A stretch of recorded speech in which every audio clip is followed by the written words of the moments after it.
Alhamdulillah wassalatu wassalamu ala Rasulillah wa ala alihi wa sahbihi wa mawalah wa la hawla wa la quwwata illa billahi wa ba'du.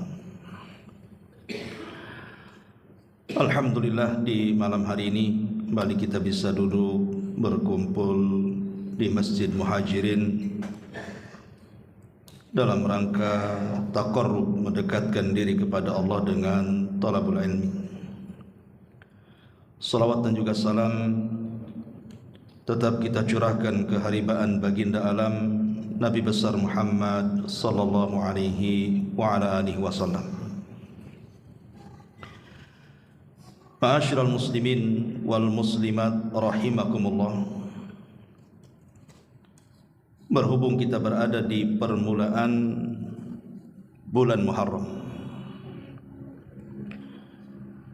apabila lewat bulan Muharram, maka selalu diingatkan dengan satu kisah menarik dari perjalanan hidup Nabi sallallahu alaihi wasallam.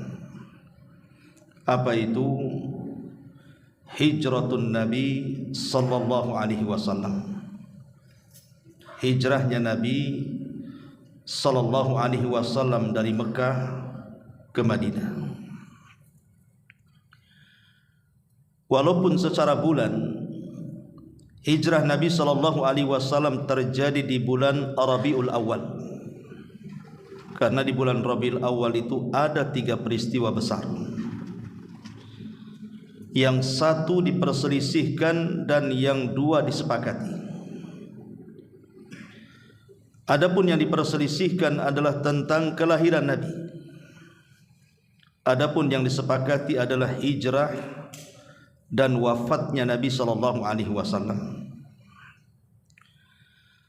Tetapi momen hijrah Nabi sallallahu alaihi wasallam ini dijadikan oleh Khalifah Amirul Mukminin Umar ibn Khattab radhiyallahu an sebagai penanggalan Islam pertama.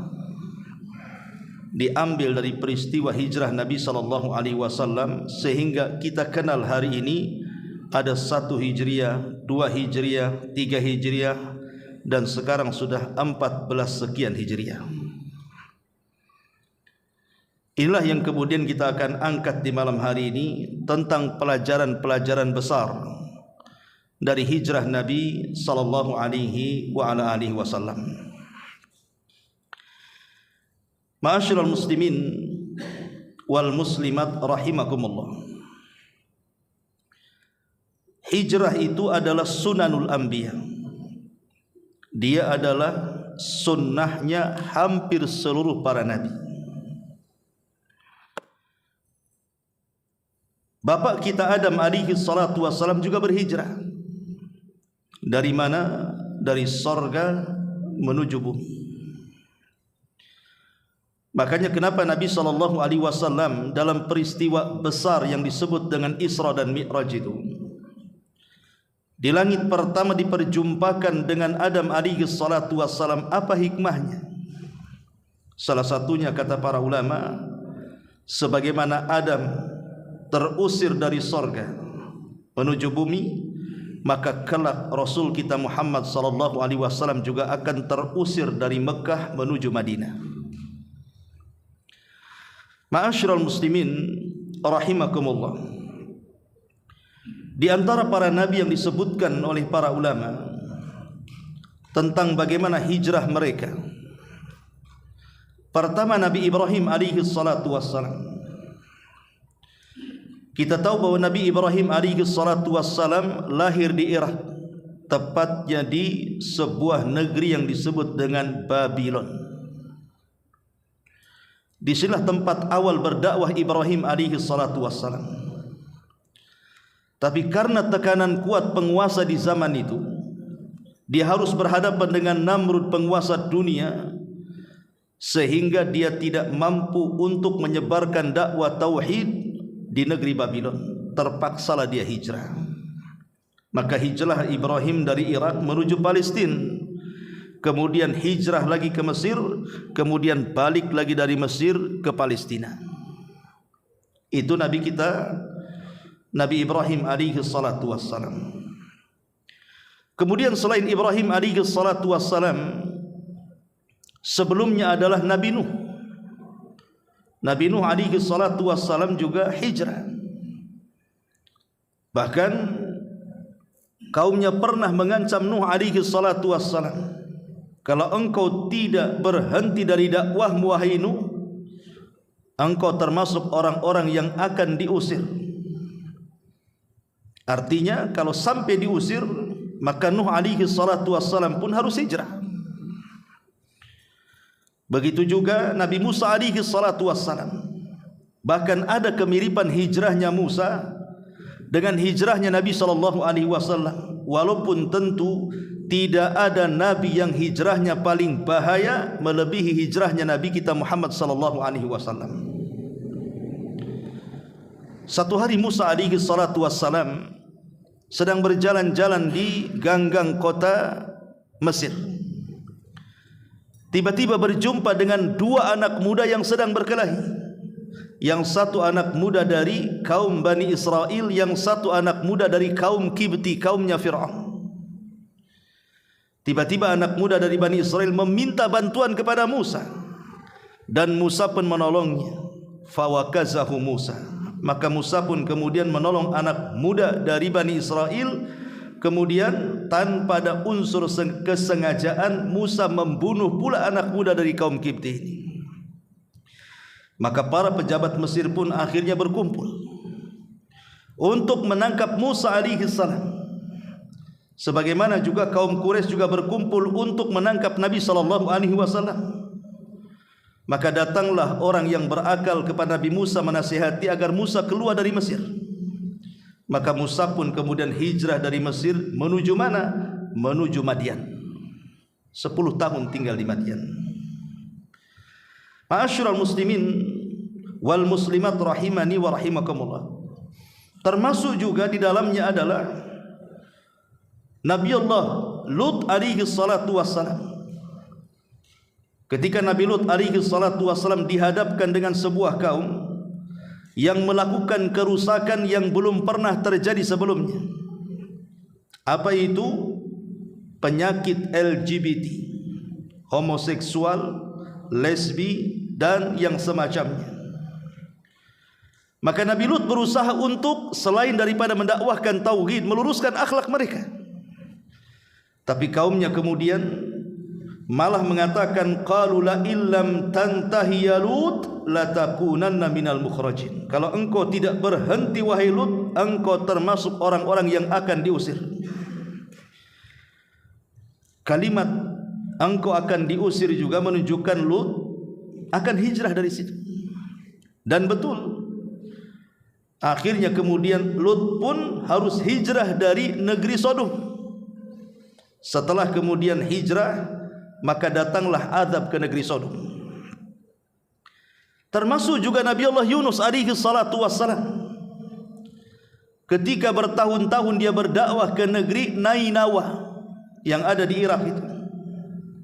Bertahun-tahun Nabi Yunus berusaha mendakwahi tauhid kepada mereka, tidak ada satupun kaumnya yang beriman. Akhirnya Nabi Yunus berdoa kepada Allah untuk mengirimkan azab sebelum 3 hari kepada mereka. Maka Yunus pun kemudian pergi hijrah dari Nainawa, walaupun belakangan kembali dan melihat kaumnya sudah beriman. Ma'asyiral muslimin yang dimuliakan Allah Subhanahu wa taala, dan banyak termasuk juga Nabi Yusuf memboyong seluruh keluarganya Yakub hijrah dari Palestina ke Mesir. Kemudian juga Nabi Syuaib dan hampir seluruh para nabi mereka hijrah. Artinya hijrah adalah sunanul anbiya, sunnahnya para nabi. Ma'asyiral muslimin yang dimuliakan Allah Subhanahu wa taala. Dan kalau kita perhatikan dari sejarah para nabi, rata-rata sebab hijrahnya itu hampir semua ada kemiripan. Apa itu? Karena mendapatkan tekanan dari musuh-musuhnya, karena mendapatkan intimidasi dari musuh-musuhnya, disakiti oleh musuh-musuhnya. Termasuk Nabi SAW disakiti oleh orang-orang Quraisy, disakiti para sahabatnya. Itulah yang menyebabkan kemudian akhirnya banyak para nabi dan para sahabat Nabi SAW pun hijrah disebabkan mempertahankan agama mereka. Ma'asyiral muslimin yang dimuliakan Allah Subhanahu wa taala, sekelumit tentang hijrah Rasul baru kita petik pelajarannya. Mungkin tidak akan detail, karena kalau detail 2 jam tidak akan selesai. Kita ambil poinnya, kemudian kita ambil pelajaran daripada hijrah Nabi sallallahu alaihi wasallam. Ma'asyiral muslimin yang dimuliakan Allah Subhanahu wa taala, ketika Allah Subhanahu wa taala berfirman dalam surah Al-Anfal ayat 30, wa idh yamkuru bikal ladzina kafaru liyuthbituka aw yaqtuluka aw yukhrijuka wa yamkuruna wa yamkurullah wallahu khairul makirin. Ingatlah ketika orang-orang kafir Quraisy itu sedang membuat makar untuk memenjarakan kamu wahai Muhammad, untuk membunuh kamu wahai Muhammad, untuk mengusir kamu wahai Muhammad. Mereka terus membuat makar, tapi Allah punya makar sendiri, dan Allah sebaik-baik makar. Ma'asyiral muslimin yang dimuliakan Allah Azza wa Jalla, kita tahu bahwa hijrah para sahabat itu dilakukan 2 kali ke Habasyah. Tentu karena tekanan-tekanan hebat dari orang-orang Quraisy kan. Bagaimana keluarga Ammar ibn Yasir yang merupakan keluarga pertama yang mati syahid dalam Islam. Bagaimana ibundanya Ammar ibn Yasir, Sumayyah, yang ditusuk kemaluannya oleh Abu Jahal dengan tombak sampai menembus perutnya. Akhirnya dialah wanita yang pertama kali mati syahid di jalan Islam. Dia rela mempertahankan Islam dan mempertaruhkan nyawanya. Kemudian disusul suaminya Yasir, tidak tahan dengan azab siksaan yang diberikan Abu Jahal, akhirnya mengalami kematian juga, mati syahid. Tapi Ammar ibn Yasir akhirnya harus mengucapkan kalimat kufur, mencaci maki Nabi, memuji berhala-berhala jahiliyah, tapi dalam hatinya penuh dengan keimanan. Dia mengucapkan kalimat itu terpaksa karena tidak tahan disiksa. Sampai turun ayat illa man ukriha wa qalbuhu mutmainnun bil iman. Tidak mengapa seseorang mengucapkan kalimat kufur selama hatinya penuh dengan iman dan mengucapkannya karena dipaksa. Kalau tidak, maka taruhannya jiwa. Ma'asyiral muslimin wal muslimat rahimani wa rahimakumullah. Belum lagi Bilal ibn Rabah yang disiksa oleh majikannya Umayyah bin Khalaf, dibawa ke tengah padang pasir, diikat di batu besar, 3 hari dibiarkan terkena sengatan matahari, dicambuk sampai yang berhenti mencambuk itu karena kelelahan mencambuk. Tapi Bilal berusaha untuk merasakan lezatnya iman supaya tidak merasakan pedihnya siksaan. Dia berusaha untuk mencampur adukan kelezatan iman dengan pedihnya siksaan, sehingga siksaan itu tidak dirasakannya. Dia hanya mengucapkan ahadul ahad, ahadul ahad. Belum lagi Khabbab ibn Arad, seorang pandai besi, seorang budak yang masuk Islam, dipaksa murtad oleh Ummu Ammarah, majikannya. Setiap hari disunduti besi panas suruh murtad, sampai tidak ada satupun kulit di badan dia kecuali ada bekas sundutan besi panas. Tapi dia bertahan untuk tidak keluar dari Islam. Belum lagi sahabat-sahabat yang lainnya. Utsman ibn Affan sampai digantung, kakinya di atas, kepalanya di bawah, kemudian oleh pamannya dibuat pembakaran api, kemudian asapnya mengenai wajahnya sampai tidak bisa bernafas, suruh murtad. Sampai Mus'ab ibn Umair radhiyallahu an, orang yang paling kaya, orang yang paling terawat kulitnya, terawat pakaiannya, orang yang paling dihormati, gara-gara masuk Islam diusir dari rumahnya, sehingga dia orang yang paling miskin, tidak punya apa-apa. Dan banyak lagi liki-liki para sahabat terpaksalah akhirnya para sahabat datang kepada Rasul ingin menyelamatkan akidah mereka. Maka Rasul mengatakan, kalau kalian ingin hijrah, hijrahlah ke Habasyah. Di sana ada raja yang sangat-sangat adil, tidak menzalimi rakyatnya. Dialah Ashamatu ibnu Afjur atau gelarnya An-Najasi. Pergi kau ke sana. Maka berangkatlah rombongan pertama dipimpin oleh Ja'far dan Utsman ibn Affan radhiyallahu anhuma. Kemudian gelombang yang kedua, ketika orang-orang mendengar bahwa ada isu penduduk Mekah beriman semuanya, ketika turunnya surah An-Najm, gara-gara sujudnya mereka, dikiranya orang-orang yang ada di Habasyah, para sahabat, orang-orang Mekah sudah pada masuk Islam, pulang mereka. Rupanya tidak, malah permusuhan semakin besar. Akhirnya mereka hijrah kembali dengan 70 lebih para sahabat, hijrah kedua kali ke Habasyah. Ma'asyiral muslimin yang dimuliakan Allah Subhanahu wa taala, ini gambaran para sahabat. Baru setelah hijrah kedua ke Habasyah, Nabi SAW terus berdoa kepada Allah Subhanahu wa taala agar Allah Subhanahu wa taala menunjukkan tempat yang layak untuk hijrahnya. Dari sinilah maka Allah Subhanahu wa taala kemudian mengabulkan permintaan Nabi SAW, diberikan gambaran bahwa kota Madinah layak untuk hijrah Nabi SAW. Tentu sebelumnya ada muqaddimah dulu. Karena Nabi SAW akan hijrah dari Mekah ke Madinah itu sebelumnya sudah ada isyarat masalahnya. Salah satu isyaratnya adalah ketika awal-awal Nabi SAW mendapatkan wahyu, turun surah Al-Alaq di Gua Hira. Kemudian Nabi SAW diperlihatkan malaikat Jibril dalam bentuk asli memiliki 600 sayap. Sampai Rasul menggigil ketakutan, demam tinggi. Kemudian pulang dan mengatakan kepada Khadijah, ya Khadijah, zammiluni, zammiluni, dathiruni, dathiruni, selimuti aku, kata Rasul. Maka Rasul dihibur oleh istri tercintanya Khadijah dan mengatakan, wallahi la yuhzikallahu abada. Jangan takut wahai suamiku.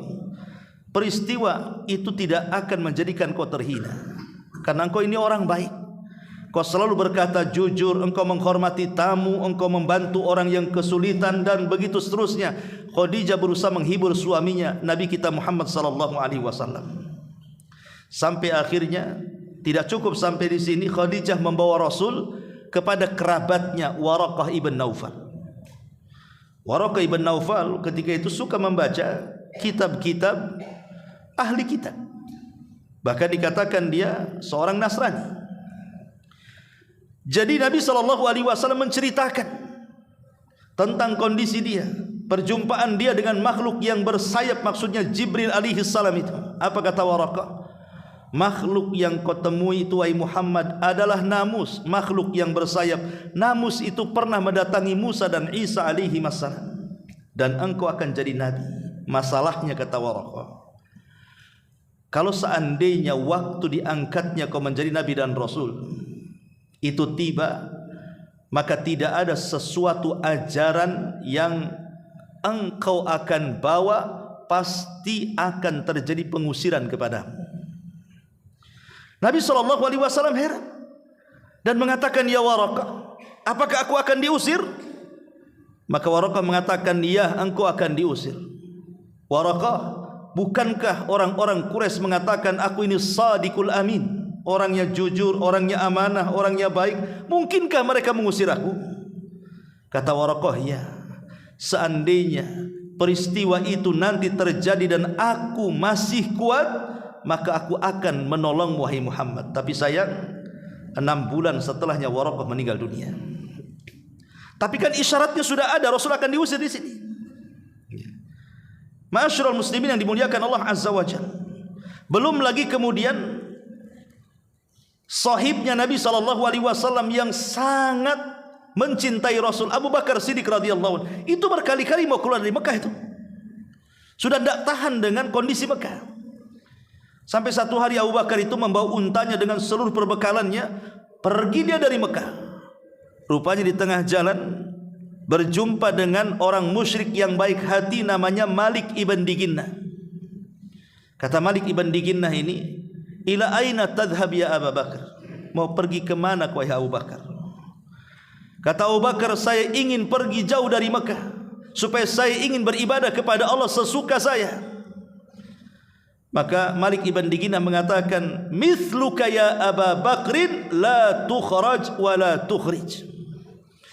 Orang seperti wahai Abu Bakar tidak layak diusir dan tidak layak keluar dari Mekah. Kemudian Malik ibn Diginnah mensifati Abu Bakar persis seperti Khadijah mensifati Nabi. Orang seperti wahai Abu Bakar, kau ini orang baik, jujur, amanah, orang yang suka membantu, bla bla bla bla macam-macam. Akhirnya kemudian Malik ibn Diginnah mengatakan, baik kalau begitu, aku yang akan menjadi pelindungmu. Artinya isyarat-isyarat hijrah itu baik dari Rasul, dari sahabat sudah ada tuh. Termasuk tadi peristiwa Isra Mi'raj. Nabi SAW dipertemukan dengan Adam. Hikmahnya karena sebagaimana Adam terusir dari sorga, Rasul pun akan terusir dari Mekah ke Madinah. Jadi isyarat-isyarat hijrah itu sudah ada. Ya. Sampai satu hari, singkat saja ceritanya, Nabi SAW sudah mengizinkan para sahabat untuk hijrah. Dan Nabi SAW mengatakan di hadapan para sahabatnya, apa kata Nabi SAW? Inna Allah qad ja'ala lakum ikhwanan wa daran ta'manuna biha. Wahai para sahabatku, Allah sudah menjadikan bagi kalian teman-teman yang baik dan tempat yang aman untuk beribadah kalian. Hijrahlah ke situ. Maksudnya diisyaratkan ke kota Madinah maksudnya. Dari sinilah maka sahabat satu persatu hijrah, sembunyi-sembunyi, karena kalau ketahuan bahaya. Ya. Tapi Nabi SAW belum hijrah. Dia mendahulukan para sahabatnya satu-satu dulu. Sampai ketika kemudian hampir seluruh para sahabat hijrah ke kota Madinah, Abu Bakar ini ingin hijrah juga, tapi ditahan-tahan oleh Nabi SAW. Rupanya ada maksud. Nabi SAW ingin bahwa Abu Bakar itu yang menjadi teman dia dalam hijrah. Ketika mendengar desas-desus bahwa para sahabat dan juga Nabi SAW akan keluar dari Mekah menuju Madinah, maka membuat panaslah para pembesar Quraisy itu. Akhirnya mereka pun membuat rapat kabinet. Para pembesar Quraisy itu kumpul di mana? Kumpul di dari Nadwah.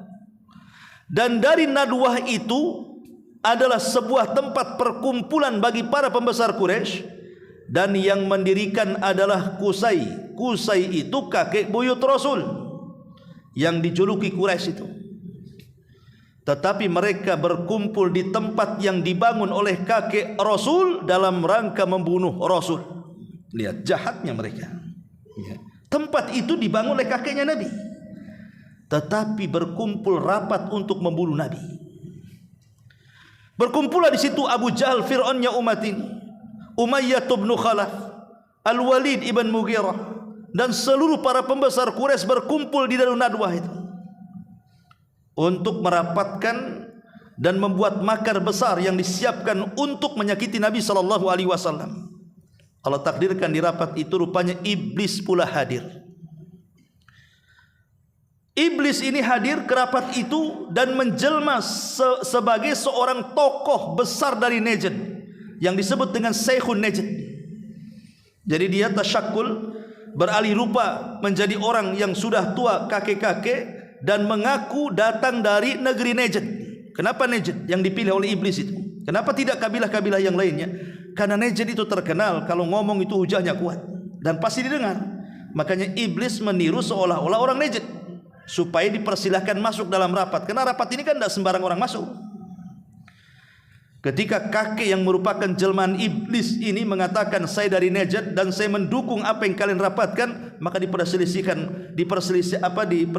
masuk ke dalam rapat, kemudian ikut duduk ngobrol rapat untuk membuat makar terhadap Nabi SAW. Bayangkan dalam rapat kalau ada iblisnya, kacau tidak? Kacau ikhwan. Coba saja antum rapat, iblis ada di situ, apa enggak kacau tuh? Ya. Ma'asyiral muslimin yang dimuliakan Allah Subhanahu wa taala, disinilah kemudian orang-orang memberikan pendapatnya masing-masing. Yang lain mengatakan, bagaimana kalau seandainya kita usir saja si Muhammad itu? Kata iblis, jangan.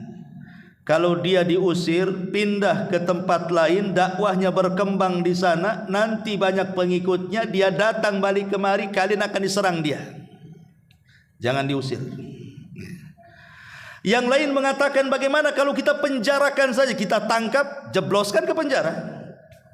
Mereka mengatakan jangan, karena tidak mungkin kabilahnya Bani Hashim akan diam diri. Kalau seandainya ada di antara anggota kabilahnya dimasukkan ke dalam penjara, pasti mereka akan mengajak perang dengan kita. Bahaya ini, pertumpahan darah di mana-mana. Tiba-tiba Abu Jahal berdiri, Fir'aunnya umat ini. Kalau saya berpendapat, bunuh saja. Bunuh saja katanya. Tiba-tiba iblis berdiri, aku ikut pendapatmu. Biasanya orang ikut iblis, iblis pula ikut orang.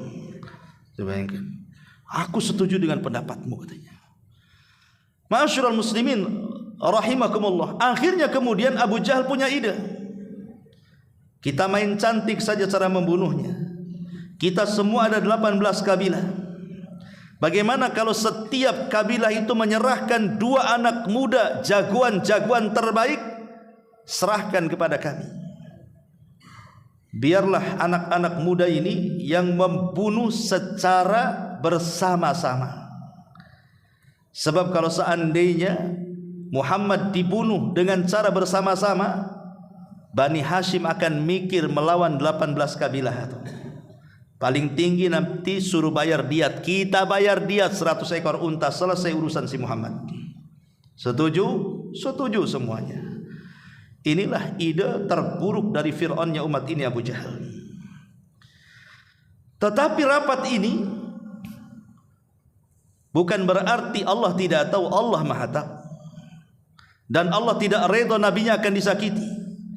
Makanya hasil rapat ini kemudian disampaikan oleh Allah lewat Jibril kepada Nabi SAW, bahwa di dari Nadwa sudah ada perkumpulan. Mereka memiliki niat yang jahat, akan mengusir, akan memenjarakan, dan akan membunuh, dan kesimpulannya akan membunuh. Sebaiknya malam ini kau jangan tidur wahai Muhammad. Jangan tidur, bahaya. Akhirnya kemudian Nabi SAW memanggil Ali bin Abi Thalib dan mengatakan, ya Ali, malam ini kau tidur di kasurku dan Allah akan menjagamu. Dan ini menunjukkan apa? Bagaimana peran anak muda di sini. Ali radhiyallahu an, dia menyerahkan jiwanya sebagai pengganti Nabi SAW, karena bisa saja malam itu diserang dan Ali bisa saja terbunuh. Tapi bagaimana para sahabat lebih mencintai Nabi SAW dibandingkan jiwa-jiwa mereka. Maka Ali pun tidur di ranjang Nabi SAW. Keesokan harinya, tepat di waktu duhur, matahari terik-teriknya di atas kepala, jarang orang Arab keluar karena panas. Dan kalau keluar di waktu itu pasti ada masalah besar. Nabi SAW keluar di waktu itu menuju siapa? Rumahnya Abu Bakar. Abu Bakar kaget, ngapain siang-siang Nabi datang? Kemudian ketika Nabi SAW sudah berkumpul di rumah Abu Bakar, rupanya di situ ada 2 putrinya Abu Bakar, Asma dan Aisyah. Ketika itu Rasul mengatakan, berbisik kepada Abu Bakar, bisa enggak 2 putrimu itu keluar? Kita akan bicara 4 mata. Tapi Abu Bakar mengatakan, wahai Rasul, kau tidak percaya dengan keluargaku. Mereka 2 putriku insya Allah tidak akan menceritakan apa yang kita katakan di sini. Akhirnya keduanya berada dalam rumah bersama Rasul dan Abu Bakar. Kata Nabi SAW, ya Abu Bakrin, innallaha qad adzina li bil hijrah. Abu Bakar, Allah sudah izinkan aku hijrah. Ketika Abu Bakar mendengar Rasul mengatakan seperti itu, langsung dia mengatakan, as-suhbatu suhbatu ya Rasulullah. Rasul, apakah aku yang akan menjadi teman hijrahmu?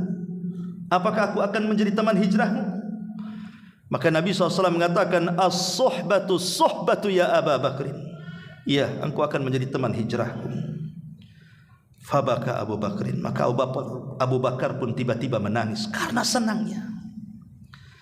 Sampai Aisyah Ummul Mukminin radhiyallahu anha melihat, aku tidak pernah melihat orang ketika bahagia menangis kecuali ketika aku melihat ayahku diajak hijrah Nabi SAW, saking bahagianya dia menangis. Maka setelah kemudian Abu Bakar Siddiq radhiyallahu anhu mendengar bahwa dia siap menjadi teman Rasul, maka dia langsung mempersiapkan 2 ekor unta dengan 2 perbekalan dan seluruh kekayaannya diangkut dalam unta itu. Karena kita tahu Abu Bakar itu apa? Tajiruz zahab, dia pengusaha emas, dia pembisnis emas. Kalau pembisnis emas kan ngangkut kekayaan, ya emas-emasnya itu kan tidak banyak kan gitu. Karena bagaimanapun penjual emas itu rajanya pasar. Karena barang kecil kalau dijual mahal, tapi kalau penjual beras banyak berasnya, murah pula harganya. 1 truk itu ya paling berapa gram emas saja kan itu kalau mau ditukar kan itu. Jadi Abu Bakar ambil semua emasnya. Ketika mendengar bahwa Abu Bakar Siddiq radhiyallahu anhu membawa seluruh kekayaannya, bapaknya Abu Quhafah itu kan masih kafir. Karena bapaknya masuk Islam itu setelah Fathu Mekah. Ya.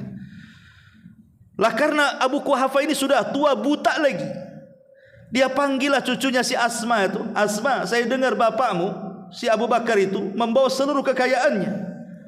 Kata Asma, enggak kek, masih ada. Diambilnya kerikil, dimasukkan ke dalam karung, kemudian dipegangkan, ini emasnya masih ada dalam karung katanya. Bayangkan, dikelabui oleh Asma, padahal semua kekayaannya dibawa. Dan itulah Abu Bakar pernah menginfakkan hartanya seluruhnya 2 kali. 1 dalam peristiwa hijrah, dan yang kedua di perang Tabuk. Ma'asyiral muslimin rahimakumullah. Maka kemudian Rasul pun berwasiat kepada Ali bin Abi Thalib malam itu dan mengatakan, ya Ali, di rumahku ini banyak barang-barang titipan orang. Kamu tidak harus hijrah bersamaku. Kau kembalikan barang-barang titipan orang ini, baru kau susul aku ke Madinah, dan tetaplah kau tidur di tempat pembaringanku. Subhanallah. Bagaimana orang-orang Quraisy itu walaupun mereka memusuhi Rasul, tapi mereka masih menitipkan barang mereka di rumah Rasul. Walaupun Nabi SAW dimusuhi oleh musuhnya, tetap saja amanah dikembalikan pula titipan itu kepada orangnya. Kalau antum bawa aja ke Madinah kan itu. Pengen juga, kurang ajar juga dia membunuh saya kan itu. Tapi bagaimana amanah Nabi SAW? Subhanallah.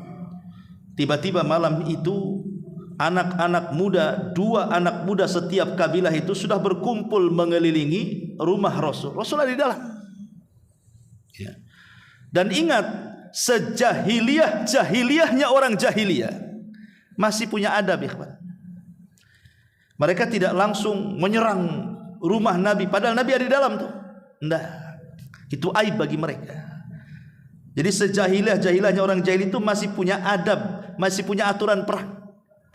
Mereka nunggu Rasul keluar, enggak didobrak rumahnya. Itu aib bagi mereka, enggak boleh. Jadi tungguin Nabi SAW keluar itu, kok enggak keluar-keluar. Sampai Abu Jahal itu memanas-manasi Nabi SAW dari rumah dengan mengumandangkan bait-bait syair itu, supaya Rasul panas, akhirnya keluar gitu maksudnya. Tapi Rasul tidak terpancing. Sampai pada waktunya Allah Subhanahu wa taala menurunkan mukjizatnya kepada Nabi SAW. Apa itu? Nabi SAW suruh membaca surah Yasin. Turun surah Yasin itu kepada Nabi SAW. Yasin ayat 9. Wa ja'alna min baini aydihim saddan wa min khalfihim saddan fa aghshaynahum fahum la yubsirun. Dan riwayat Rasul mengambil pasir ketika membaca ayat ini kemudian diterbangkan. Tapi ada yang mengatakan riwayat ini lemah. Artinya Rasul hanya membaca ayat ini dan tiba-tiba datang mukjizat, datang hawa dingin yang menerpa setiap orang yang mengepung rumah Rasul. Tiba-tiba datang rasa kantuk kepada mereka. Tidur semuanya. Saat tidur itulah Rasul SAW keluar. menuju rumah Abu Bakar Siddiq radhiyallahu an, kemudian langsung berangkat, tidak langsung ke Madinah, tetapi Nabi SAW bersembunyi di satu gua yang disebut Gua Thur. Ada gua Hira, ada gua Thur namanya. Disitulah Rasul 3 hari sembunyi. Tentunya Nabi SAW untuk mempersiapkan siasat hijrah. Bagaimana Nabi SAW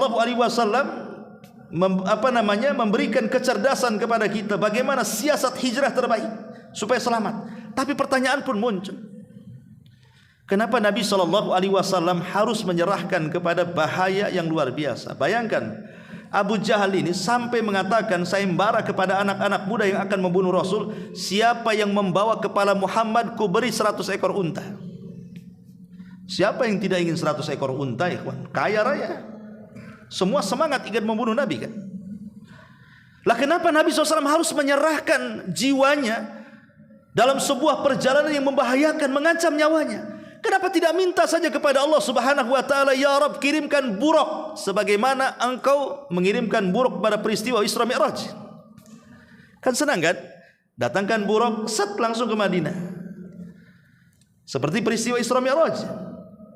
Kenapa Nabi SAW tidak minta buruk? Kenapa harus menyerahkan jiwanya, nyawanya, dipertaruhkan di perjalanannya? Di sini ada kaidah kata para ulama, ikhwan. Ada pelajaran besar di sini. Apa itu? Bahwa tujuan besar itu harus ada pengorbanan besar. Tujuan yang besar itu harus ada pengorbanan yang besar.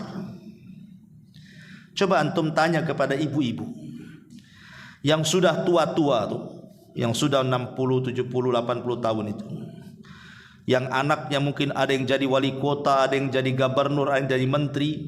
Tanya kepada ibu-ibu itu bagaimana mereka membesarkan anak-anaknya. Apa kemudian lahir dibiarkan tiba-tiba jadi menteri gitu? Kan enggak juga. Pasti ibu ini akan bercerita tentang susah payah dia kan, membesarkan anaknya sehingga menjadi pejabat ini pejabat itu kan. Tujuan besar itu ada pengorbanan besar. Itulah yang kemudian pelajarannya. Maka Nabi SAW mengajarkan kepada kita bahwa tawakal saja tidak cukup. Harus ada akhdhu bil asbab, mencari sebab. Lah sebabnya inilah yang kemudian oleh Nabi SAW dijadikan contoh bagi umatnya. Bahwa keberhasilan tidak mungkin dicapai kecuali dengan pengorbanan. Pengorbanan itulah sebabnya. Ma'asyiral muslimin wal muslimat rahimakumullah. Akhirnya Nabi SAW dan Abu Bakar sembunyi di Gua Thur tadi. Sebelum hijrah, Nabi SAW ketika naik di atas bukit Thur itu, Nabi SAW melihat Mekah. Bayangkan di pikiran kita ini, Nabi SAW sangat sedih dengan Mekah. Bagaimana tidak sedih, ikhwan? Mekah itu negeri kelahirannya. Dan ketika hijrah Nabi SAW itu usianya 53 tahun. Ada yang mengatakan 52 tahun, artinya sudah tua. Nabi tidak pernah keluar dari Mekah, loh, bayangkan. Dari mulai dia lahir sampai usia 53 tahun tidak pernah keluar dari kota kelahirannya. Tiba-tiba dia naik ke atas bukit memandang Mekah dan akan meninggalkan secara terusir.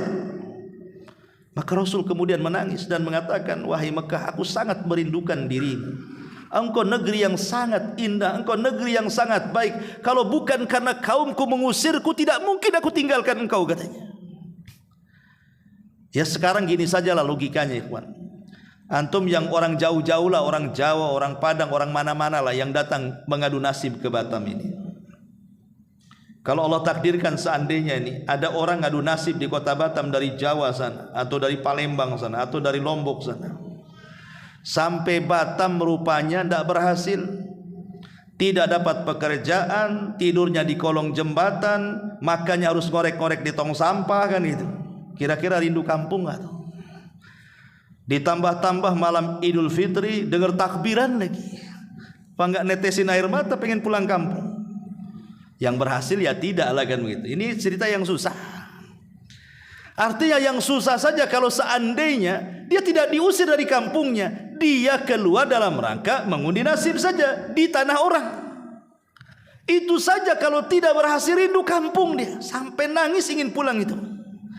Macam mana orang yang diusir, logikanya lihat orang-orang Rohingya itu, yang terusir dari kampungnya, masuk ke negeri orang tidak diakui, diusir, balik pula tidak diakui negerinya. Begitulah gambaran para sahabat ketika hijrah. Ini gambaran kecil untuk menggambarkan sebuah hijrah besar. Ya. Ma'asyiral muslimin rahimakumullah. Lah Nabi SAW kemudian bersembunyi di gua nih. Ketika dalam gua ini Nabi mempersiapkan semuanya, tentu juga bermusyawarah dengan Abu Bakar, karena yang terlibat dalam hijrah itu hampir semua keluarga Abu Bakar. Di mana Asma putri beliau lagi hamil ya. Lagi hamil Asma tuh. Dia membawa 2 kantong makanan untuk ayahnya Abu Bakar dan Nabi SAW, sampai disebut Dzatun Nitaqaini. Pemilik 2 kantong, lagi hamil, membawa makanan dari rumah ke Gua Thur, nanjak lagi, tinggi lagi Gua Thur itu. Malam-malam lagi, sebab kalau ketahuan bisa bahaya. Itu pengorbanan Asma tuh, anak wanitanya Abu Bakar. Belum lagi Abdurrahman, informan, memberikan informasi. Belum ada WA di zaman itu.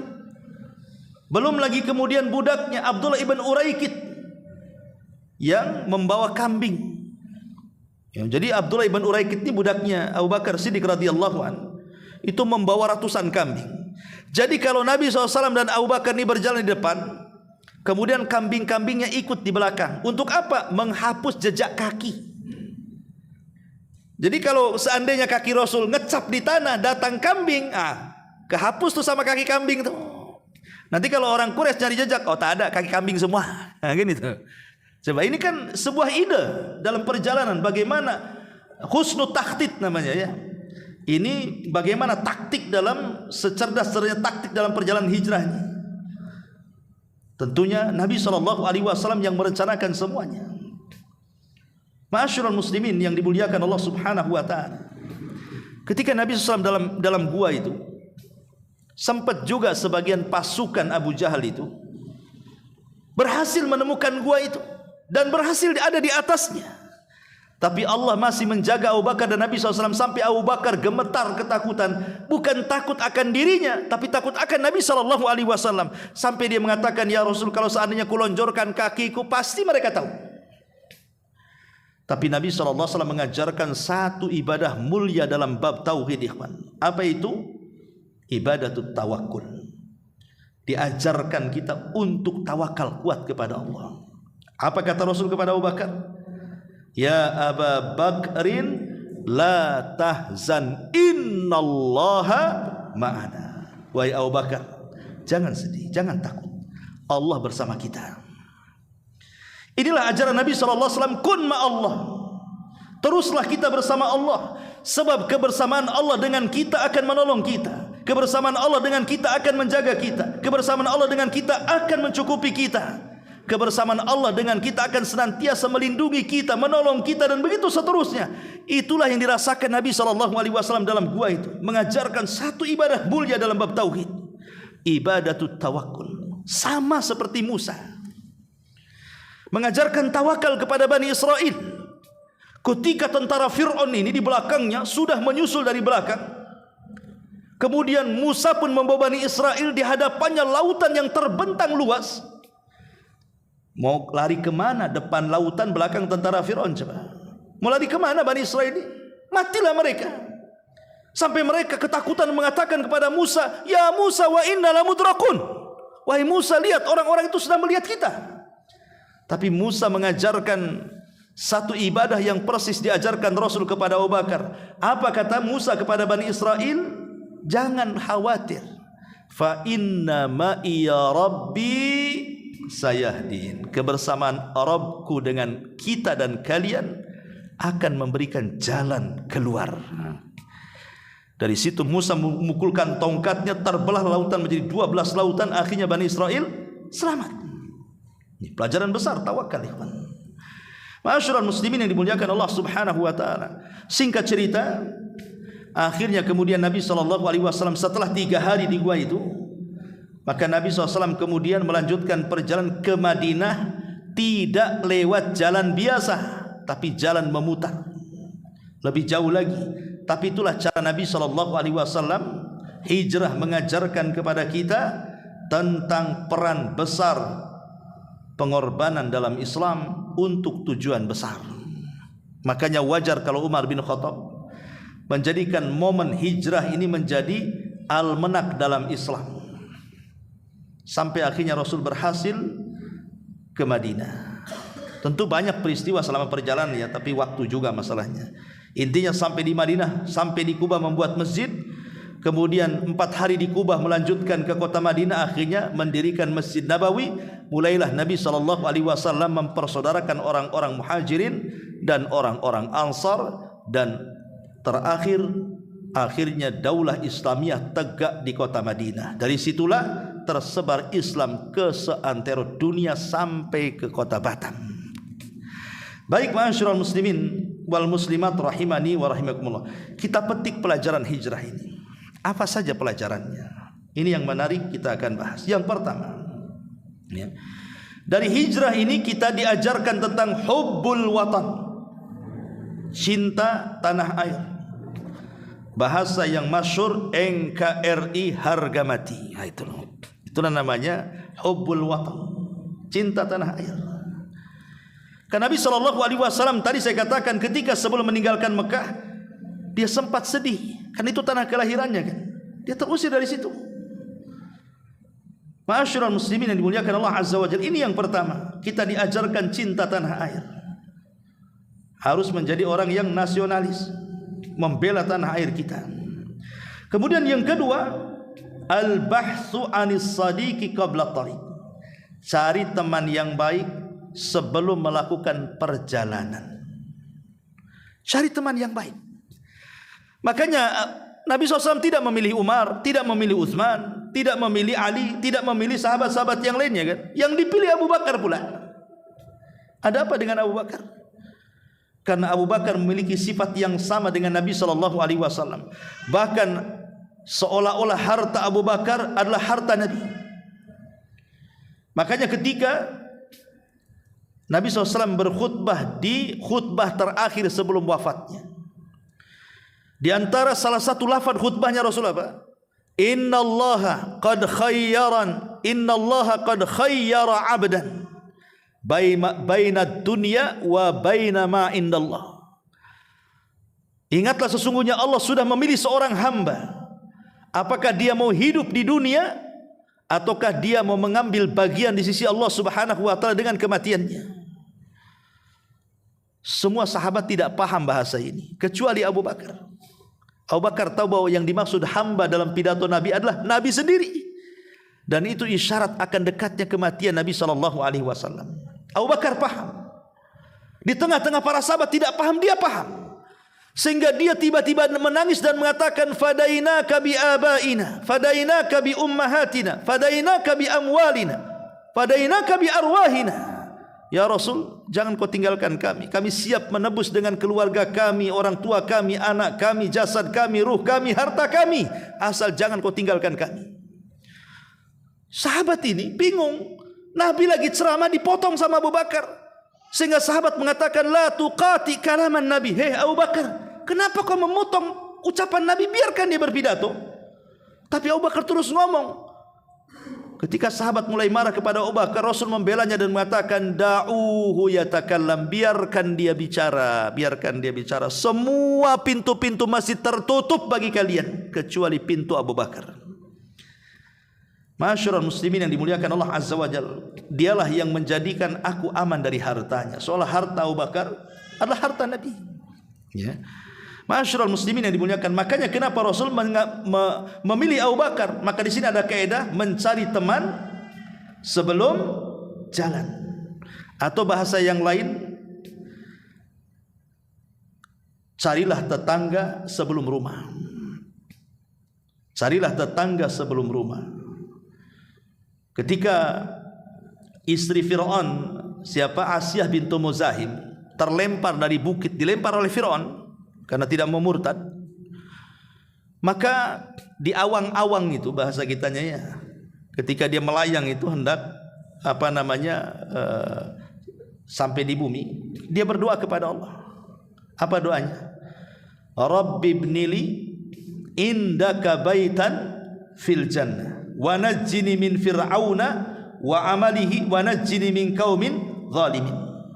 Ya Allah, bangunkan untukku di sisimu satu istana yang megah di sorga. Selamatkan aku dari Fir'aun dan orang-orangnya, dan selamatkan aku dari orang-orang zalim. Lihat bahasa doanya. Ini cantumkan dalam Quran. Ya. Rabbi ibnili indak.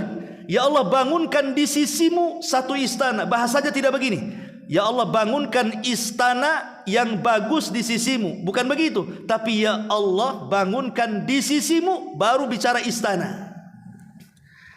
Seolah-olah Asia ingin cari tetangga dulu baru rumah. Ingin bertetangga dengan Allah dulu baru rumah, gitu maksudnya. Dari sini ada kaidah, carilah tetangga sebelum rumah. Jadi kalau antum cari rumah di mana gitu kan, jangan lihat rumahnya cantik, oh fasilitasnya bagus, lebar, ada kolam renangnya, macam-macamnya. Tetangganya yang satu Nasrani, satu Yahudi, belakangnya Konghucu, depannya Cina, macam. Nah, untuk apa kayak gini? Ya, tengok tak ada masjid yang ada gereja pula di situ. Ya. Cari tetangga dulu. Oh, ini Muslim, Masya Allah. Apalagi ini jamaah pengajian semua di sini, ada masjidnya, Masya Allah. Baru cari rumah di situ. Itulah pentingnya cari kawan sebelum jalan. Ya. Ini yang kedua. Yang ketiga, at-takhtitul qa'im 'alal ilmi wal ihatatu bi kafatil umur. Pentingnya di sini kita ini mengatur strategis dalam sebuah perkara apapun. Karena Rasul juga mengatur strategis dengan rapi kan, dengan cantik, dengan bagus. Bagaimana dia mengatur strategis perjalanan supaya aman, tidak menyakiti siapapun. Maka dalam segala hal pun kita tidak boleh tergesa-gesa. Antum mau buka usaha, mikir dulu. Ya, ada tanya dulu gitu ya. Belajar dulu dan begitu seterusnya, supaya ketika kita buka usaha itu ya tidak rugi-rugi kali lah kalau Allah takdirkan rugi. Ya, tapi kalau sudah matang cara berfikirnya, kemudian matang juga taktik dan begitu seterusnya, insya Allah biasanya kalau sudah seperti itu, sudah mungkin biasanya akan berhasil. Ya. Ini yang ketiga. Kemudian yang keempat, al-akhdhu bil asbab wat tawakkul 'ala Allah. Dalam hijrah Rasul mengajarkan kepada kita untuk mengambil sebab setelah bertawakal kepada Allah Subhanahu wa taala. Jadi tawakal saja tidak cukup, harus mencari sebab. Di zaman Rasul ada sahabat datang ke masjid Nabi naik unta. Ketika sampai di masjid, untanya enggak diikat, langsung dia masuk ke masjid. Setelah dia ikut majelis Nabi, keluar, hilang pula untanya. Kemudian dia cari-cari. Kemudian dia mengatakan, ya Rasul, aku sudah serahkan unta ini kepada Allah, kok unta ini hilang pula, katanya. Kata Rasul, bukan begitu tawakal itu. Ikat dulu untamu, baru doa bertawakal kepada Allah. Jadi cari sebab dulu, baru serahkan kepada Allah. Antum mau pulang kampung nih, saya serahkanlah rumah sama Allah. Insya Allah gak ada, kalau Allah yang jaga gak akan ada maling.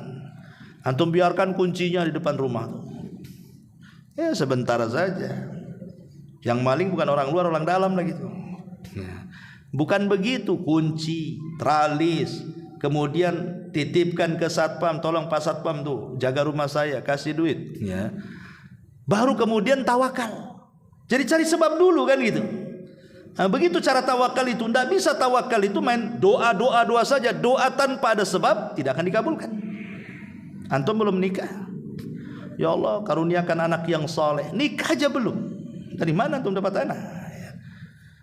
Nah, dari sini juga harus adanya akhdhu bil asbab, kemudian tawakal ala Allah. Kemudian yang kelima, annal qaid al mahir huwa alladhi la yuritu ummatahu bal yuhafidu 'alaiha. Pemimpin yang baik itu dia tidak akan mencelakakan umatnya, mencelakakan rakyatnya. Bagaimana Nabi SAW ketika diperintahkan hijrah, dia tidak mau ada sahabat yang terlukai. Makanya Rasul mengatakan, kalian hijrah dulu, sembunyi-sembunyi, jangan ada yang terang-terangan. Ada memang riwayat Umar bin Khattab lah satu-satunya sahabat yang terang-terangan berhijrah itu, dan mengatakan siapa yang ingin yatim anaknya, halangi aku katanya. Tidak ada yang berani sama Umar. Tapi dia mengatakan riwayat ini lemah dan mengatakan Umar itu sama dengan sahabat yang lain, ya sembunyi-sembunyi juga. Ya, artinya bahwa Nabi SAW selaku pemimpin mengajarkan kepada pemimpin-pemimpin setelahnya, jangan menyusahkan rakyat. Jangan. Ya. Ini juga yang kelima. Yang keenam, bahwa hijrah itu ada dua. Ada namanya hijrah al-qalbiyatu ilallah, hijrah hati dulu kepada Allah. Baru namanya yang kedua hijrah al-badaniyah, hijrah badan. Itulah hijrah meninggalkan tempat yang kufur ke tempat yang Islam, meninggalkan dari tempat yang jelek ke tempat yang baik, dari lingkungan yang tidak pas ke lingkungan yang lebih baik lagi. Itu hijrah badan. Tapi sebelum hijrah badan itu harus hijrah hati dulu. Perbaiki hati dulu.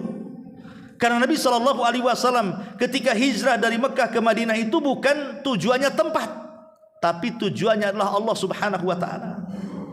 Ingin menyelamatkan agamanya. Tempat di mana saja bisa. Karena tujuannya cuma satu, menyelamatkan agama Allah Subhanahu wa taala. Kemudian yang nomor 7, dalam hijrah juga ada ta'allumut tadhiyati fi sabilillah. Diajarkan bagaimana pengorbanan di jalan Allah Subhanahu wa taala. Lihat para sahabat.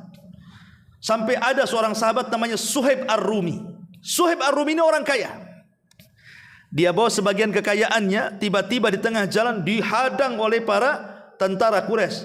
Kemudian mengatakan, "Ya Suhaib, ataina su'lukan." Dulu kau miskin datang ke Mekah karena dia kan orang Romawi. Sekarang kau kaya, tiba-tiba kau akan bawa kekayaanmu ke Madinah. Oh, tidak bisa. Serahkan kekayaannya, biarkan kekayaanmu di Mekah. Suhaib ini pemanah. Dia mengatakan, "Hei Quraisy," katanya, "di tanganku ada 20 anak panah. Kau tahu siapa aku? Aku ini raja pemanah. Kalau seandainya kau lepaskan anak-anak panah aku kepada kalian, dan kalian terkapar dengan anak panah, emang bisa apa kalian?" Akhirnya terjadilah runding-runding. Kata Suhaib, "Ya sudah, gini saja. Biarkan aku pergi menuju Madinah. Aku akan tinggalkan semua kekayaanku di Mekah dan aku akan tunjukkan di mana-mana kekayaanku," katanya. Akhirnya deal, berangkat Suhaib tanpa sehelai kekayaan yang ada di badan, cuma baju saja. Sampai di Madinah, apa kata Rasul? "Rabiha bai'u Abi Yahya," katanya. Sungguh beruntung jual belimu wahai Abi Yahya, kunyah daripada Suhaib Ar-Rumi. Lihat, sampai seperti itu mengorbankan harta, mengorbankan jiwa lagi. Nah, itulah makanya di sini ada pengorbanan. Bahwa niat yang besar itu harus ada pengorbanan besar. Kemudian yang nomor 8, di sini ada surah bainal haqqi wal batil, peperangan antara hak dan yang batil. Peperangan antara yang hak dan yang batil. Kemudian juga yang ke-9, bagaimana makar musuh-musuh dakwah itu amrun mustamirrun wa mutakarrirun. Bahwa makar dari musuh-musuh dakwah itu akan senantiasa ada dan terulang-ulang pada setiap zamannya. Jangan heran kalau ada orang yang mendakwahkan tauhid dakwah Nabi SAW, ada saja makar musuh-musuh. Pasti ada. Entah dengan ucapan mereka, dengan memfitnah-fitnah, dengan membuli-buli, dengan melaporkan, dengan macam-macam akan ada. Kan itu sunnatu dakwah. Sebagaimana perkataan Waraqah kepada Rasul, ajaran apapun yang kau bawai Muhammad, kemudian ada orang yang membawanya, pasti akan diuji. Karena memang Rasul yang mengatakan asyaddal bala indallahil anbiya thummal amsalu fal amsal. Yang paling dahsyat siksaannya itu dalam ujian adalah para nabi, kemudian setelahnya dan setelahnya, maksudnya pengikut para nabi dan pengikut para nabi. Kemudian yang ke-10, beriman dengan mukjizat hissiyah. Karena dalam hijrah ini kan banyak mukjizat. Kemudian juga yang 11, jiwarul isti'anati bil jawazul isti'anati bil kafir. Bolehnya meminta pertolongan kepada orang kafir. Karena kita tahu bahwa Nabi SAW dan Abu Bakar kan menyewa orang Yahudi untuk mengantar mereka sepanjang perjalanan dari Mekah ke Madinah. Dan orang Yahudi ini orangnya amanah. Padahal hadiah Abu Jahal itu 100 ekor unta loh. Abu Bakar tidak banyak kasih hadiah sama dia, tapi dia amanah, berhasil membawa Abu Bakar dan Rasul ke Madinah. Dari sini boleh bermuamalah dengan orang kafir, ya, selama tidak memadaratkan agama. Kemudian yang nomor 12, daurul mar'atil muslimati fil hijrah. Di sini ada peran seorang wanita muslimah dalam hijrah, Asma bintu Abi Bakar. Kemudian juga yang 13, ad-da'iyatu ya'ufu an amwalin nas. Bagaimana Nabi SAW mengajarkan keikhlasan kepada kita, mengajarkan seorang pendakwah itu harus betul-betul ikhlas karena Allah Subhanahu wa taala. Karena begini, ketika Abu Bakar Siddiq radhiyallahu an mendanai kan untanya 2 tuh. 1 unta untuk Abu Bakar dan semua perbekalannya, dan 1 unta yang ditunggangi Rasul dan semua perbekalannya. Abu Bakar itu pengen bahwa ini semua sedekah saya untuk wahai Rasul. Jadi Abu Bakar ingin dapat pahala dari sedekah hijrah itu. Tapi Rasul tolak dan mengatakan, wahai Abu Bakar, unta yang kau berikan kepadaku dengan seluruh perbekalannya nanti ku ganti di Madinah. Rasul tidak mau. Pahalanya diambil oleh Abu Bakar. Nah, gitu ya. Harusnya kan begitu. Antum traktir saya kan itu. Saya bayari Ustaz kan itu. Ini enggak ditunggu biar Ustaznya dulu suruh bayar. Ma'asyiral muslimin yang dimuliakan Allah Subhanahu wa taala. Kemudian juga yang 14, as-sabr wal yakin billah sirrul wusul lil ahdafi, bahwa sabar dan keyakinan kepada Allah ini rahasia terkabulkannya sebuah cita-cita. Antum kalau hendak mencapai atau menggapai cita-cita, maka harus ada 2 sifat ini, sabar dan yakin. Kemudian yang nomor 15, idhamu dauris syabab. Di sini juga besarnya pengaruh anak-anak muda dalam memperjuangkan hijrah Nabi ini. Di situ ada Ali, di situ ada Abdurrahman ibn Abi Bakar, di situ juga ada Asma, di situ juga ada Abdullah ibn Uraikid, dan banyak ya anak-anak muda yang terlibat dalam hijrah ini. Dan harusnya seperti itu, anak-anak muda harus semangat memperjuangkan agama. Kemudian juga yang 16, di sini ada satu kaidah bagus, anna man taraka syai'an lillahi awwadallahu khairan minhu. Ini kaidah yang sangat cantik sekali. Siapapun yang meninggalkan sesuatu karena Allah, Allah akan ganti sesuatu itu yang jauh lebih baik lagi. Ketika Rasul meninggalkan Mekah karena Allah, Allah ganti dengan Madinah yang jauh lebih baik lagi. Di Mekah tertindas, di Madinah merdeka. Di Mekah tidak punya negara, di Madinah berdiri sebuah negara. Di Mekah tidak bisa melancarkan dakwah, di Madinah leluasa-leluasanya dakwah sampai menyurati raja-raja dan kabilah-kabilah. Maka ingat, barang siapa yang meninggalkan sesuatu karena Allah, Allah akan ganti. Pamannya seseorang bekerja di sebuah instansi penuh zalim, penuh gharar, penuh riba, penuh macam-macam lah di situ. Antum tidak nyaman di situ. Antum keluar dari situ.